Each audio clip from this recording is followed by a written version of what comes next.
చూస్తుంటేనే నోట్లో నీళ్లు ఊరుతున్నాయి.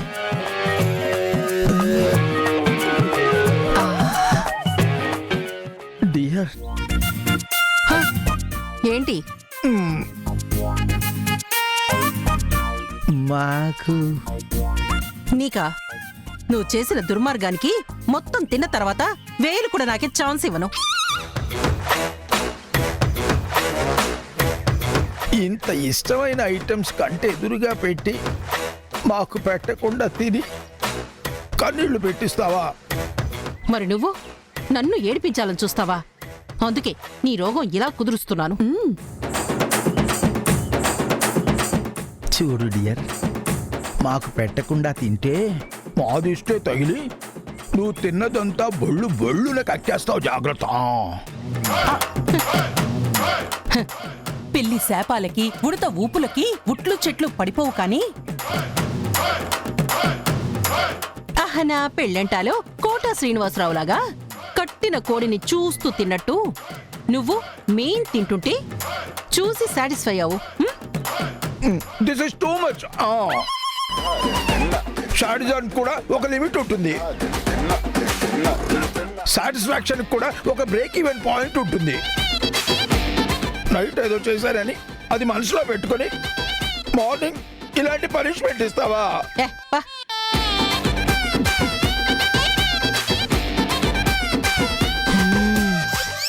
అబ్బా, అదిరిపోయింది. శక్తి, ఆకలేస్తుంది. ఇంత చికెన్ ముక్కియ్యి.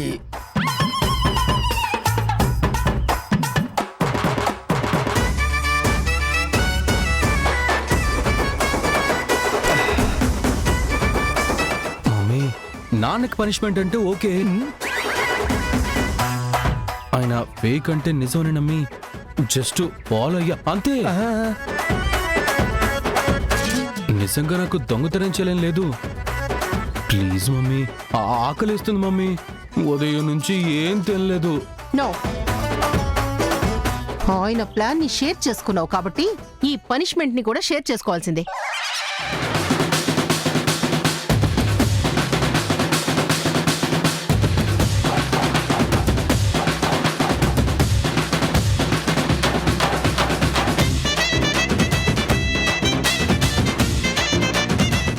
శక్తి, నా టాలరెన్స్ టెస్ట్ చేస్తున్నావు. నాకు కానీ తిక్కరేగి ఎవరైనా అననుకో. భర్తల్ని వేధించే భార్యలకి కొత్త చట్టం అమల్లోకి వచ్చింది. నీకు సీరియస్ గా శిక్షేస్తారు తెలుసా? హలో మిస్టర్ శేషావతారం, నాకు ఆయుధాలున్నాయి తెలుసు కదా.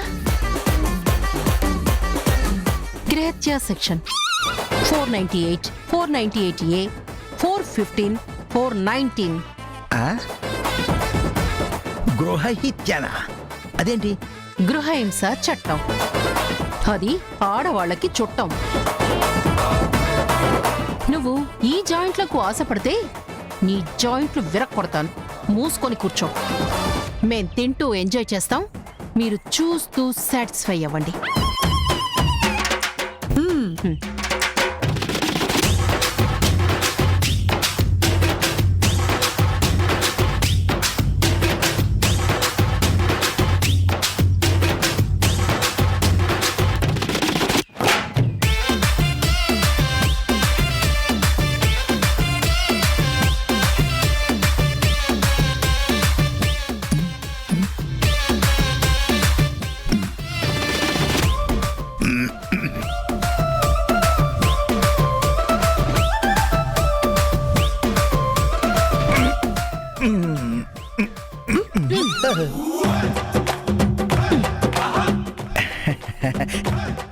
Water, water.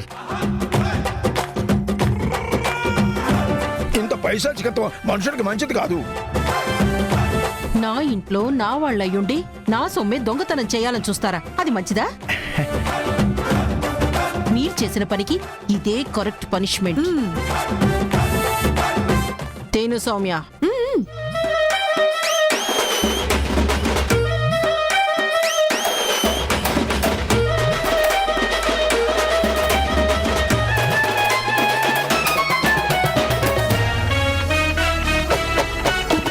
అబ్బా పీకల దాకా తిన్నాం, కడుపు నిండిపోయింది.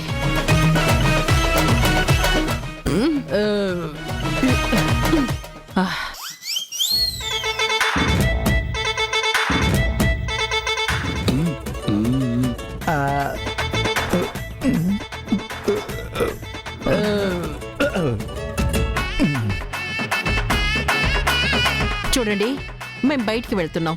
వచ్చే వరకు మీరు ఇలాగే కూర్చొని రెస్ట్ తీసుకోండి. వీలైతే కొనుక్కు తీయండి. మళ్ళీ నా సొమ్ము మీద కన్ను పడ్డా వణుకు పుట్టాలి. పాద సౌమ్య.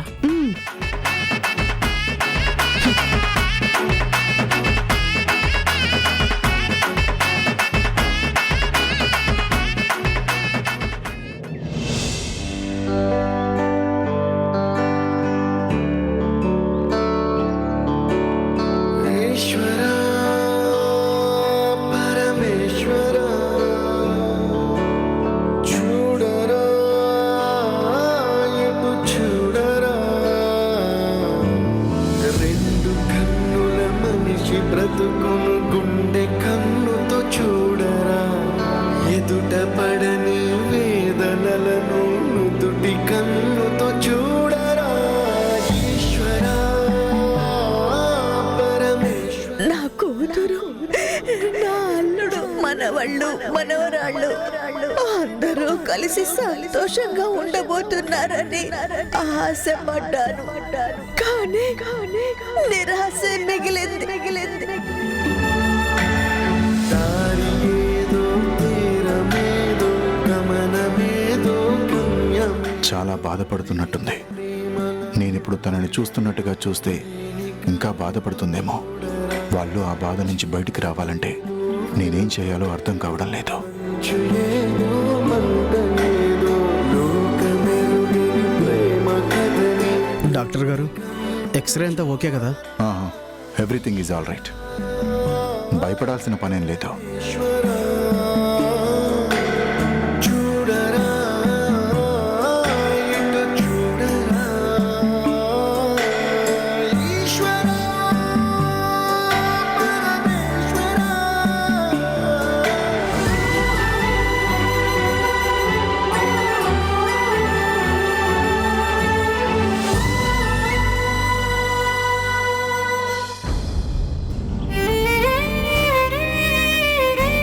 మా నాన్నెవరో తెలిసేంత వరకు మేము ఇంట్లోనే కూర్చుంటాం. కాలేజ్కి వెళ్ళం. మా నాన్నెవరో తెలుసుకోవాలనే ప్రయత్నం చేయడం తప్పేం కాదు. ఎన్ని రకాలుగా అడిగినా నీ కూతురు చెప్పడం లేదు కాబట్టి మా ప్రయత్నం మేము చేయాల్సి వస్తుంది.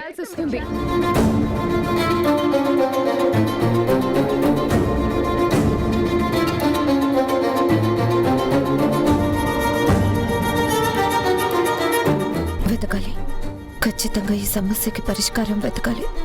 సమాధానం దొరికితే కానీ ఈ స్ట్రగుల్ నుంచి బయటపడే దారి దొరకదు.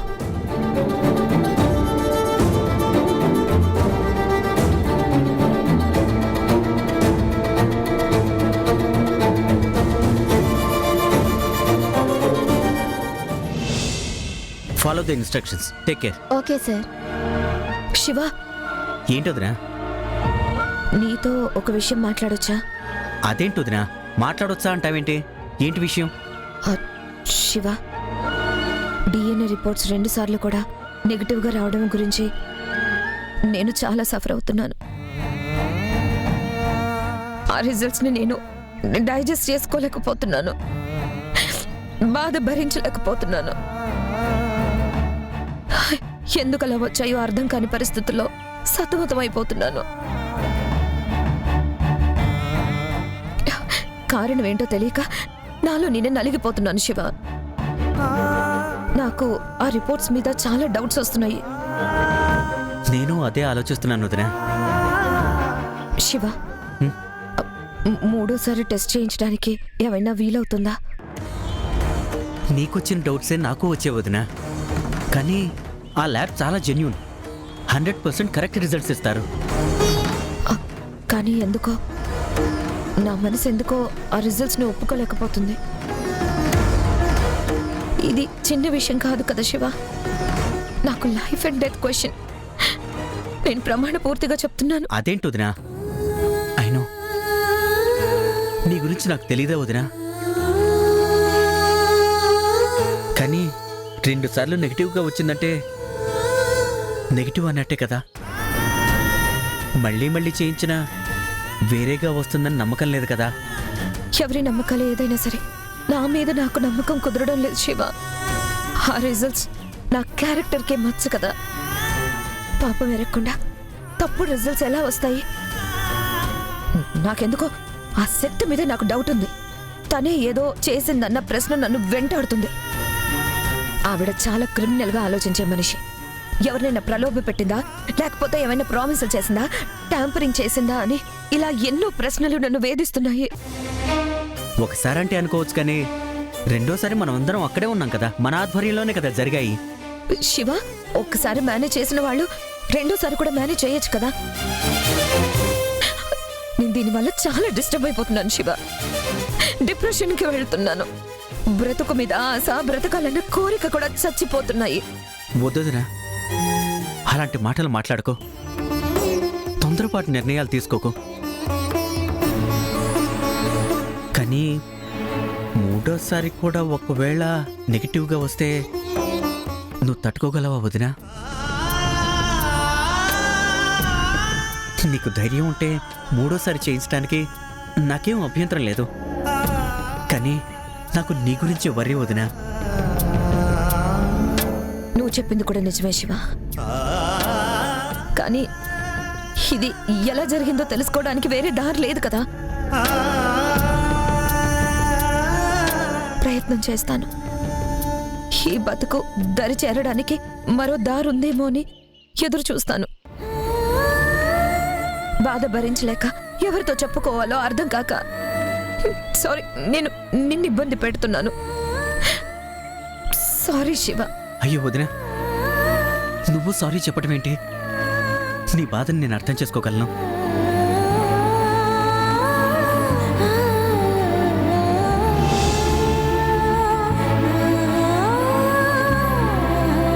ఛ, వదిన ఎంతలా బాధపడుతుందో అర్థమవుతుంది. నరకం అనుభవిస్తోంది.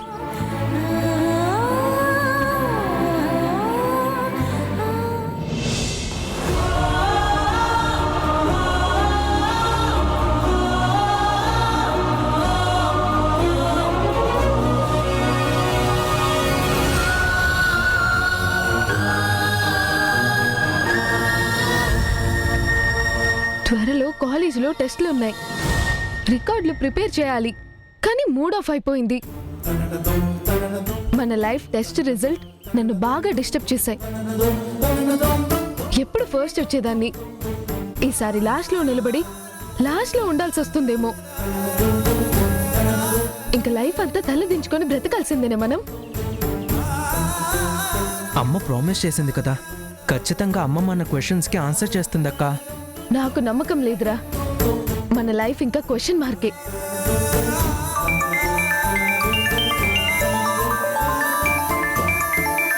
అమ్మ కాల్ చేస్తుందక్క.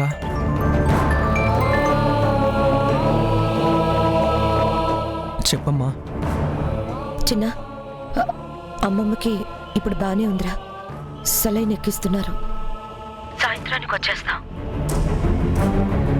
అవును, నేను ఉదయం వంటేమీ చేయలేదు కదా, ఏమైనా తిన్నారా? ఇప్పుడే అమ్మా రోడ్డు చివరున్న రెస్టారెంట్లో తిన్నాను. మధు కూడా తిందా? హా, ఇద్దరం తిన్నాం. మధు ఎక్కడుందిరా? నా పక్కనే ఉందమ్మా.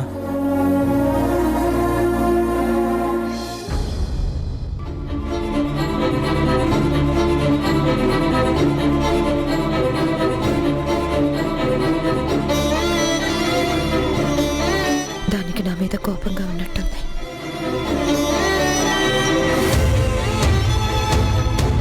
సరేరా, మేము సాయంత్రానికల్లా వచ్చేస్తాం.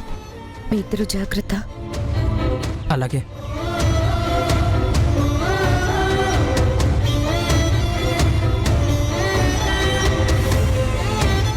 అక్క, అమ్మతో మాట్లాడవెందుకో? ఓ మాట మాట్లాడితే పోయేది కదా. నాకు మాట్లాడాలనిపించట్లేదురా. గొంతు వినగానే కోపం, ఆవేశం వస్తున్నాయి. మనం అమ్మ విషయంలో ఏమైనా రాంగ్గా బిహేవ్ చేస్తున్నామా అక్క? అదేం లేదురా, అలా మాట్లాడక తప్పడం లేదు. మనం అలా అడిగితేనన్నా అమ్మ నాన్న గురించి చెప్తుందేమో అన్న ఆశ. అంతేకాని అమ్మని బాధ పెట్టాలని, ఇరిటేట్ చేయాలని కాదు. అయినా సరే చూడు, ఇంతవరకు మన నాన్నెవరో చెప్పడం లేదు. చెప్పకపోవడం ఆమె తప్పే కదా. ఏమో అక్క, అమ్మ ఇబ్బంది ఏంటో అర్థం కావటం లేదో. వేరే ఏదైనా బలమైన కారణం ఉందేమో. కారణం ఏదైనా చెప్తేనే కదా తెలిసేది.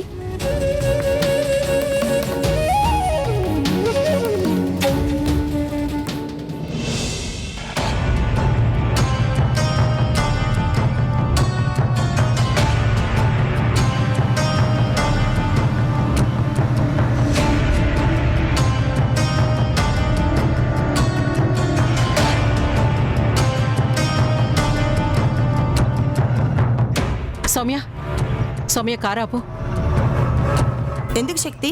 కారాపు సౌమ్య, కారాపు. అలాగే.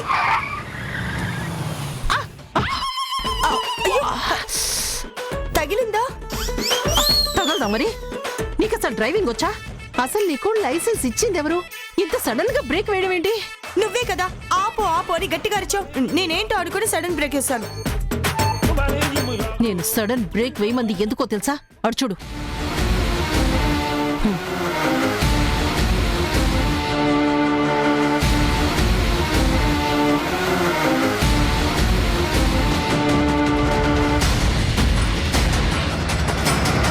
చెప్తా పదా.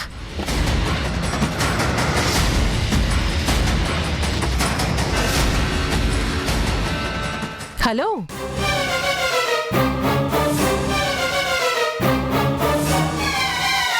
ఏంటి నేను హలో అంటే మీరిద్దరూ అంత కోపంగా చూస్తున్నారు?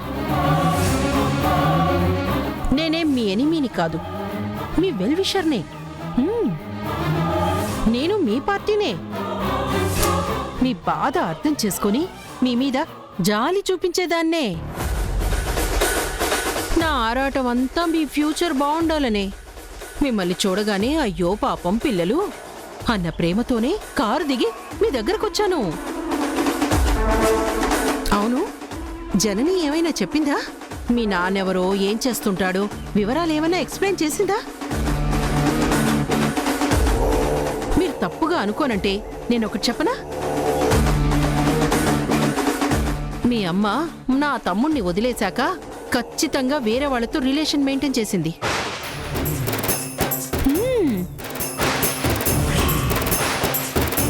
ఇప్పుడు ఆ విషయం మీకు చెప్తే తనని మీరెక్కడ అసహించుకొని వెళ్ళిపోతారేమోనని అసలు విషయం దాస్తూనే ఉంది.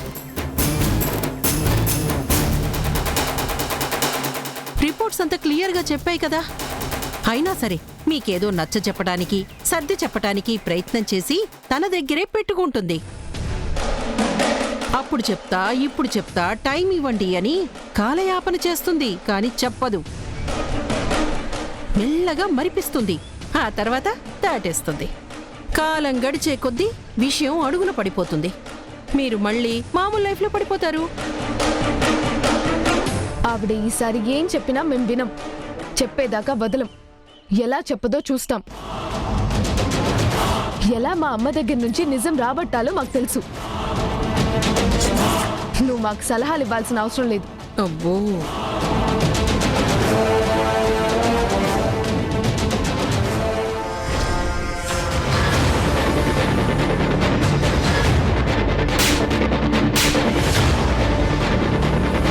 మీ అమ్మ నా చెంప పగలు కొట్టింది. నేను దాని బతుకు మీద కొడుతున్నాను.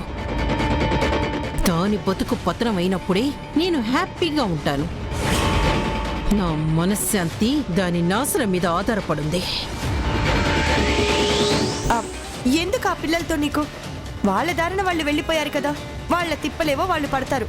నువ్వెందుకు వాళ్ళని రెచ్చగొడుతున్నావు? కొట్టాలి, ఇంకా రెచ్చగొట్టాలి.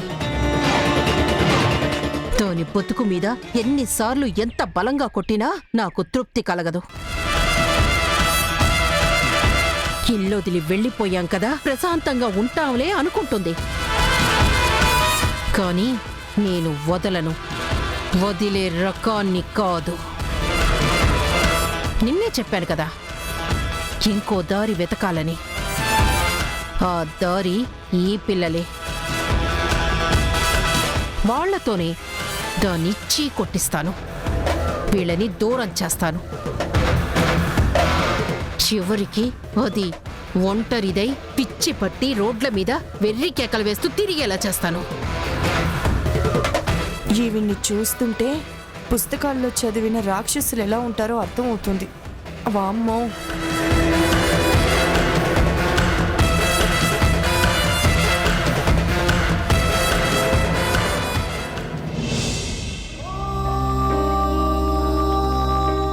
జనని జనని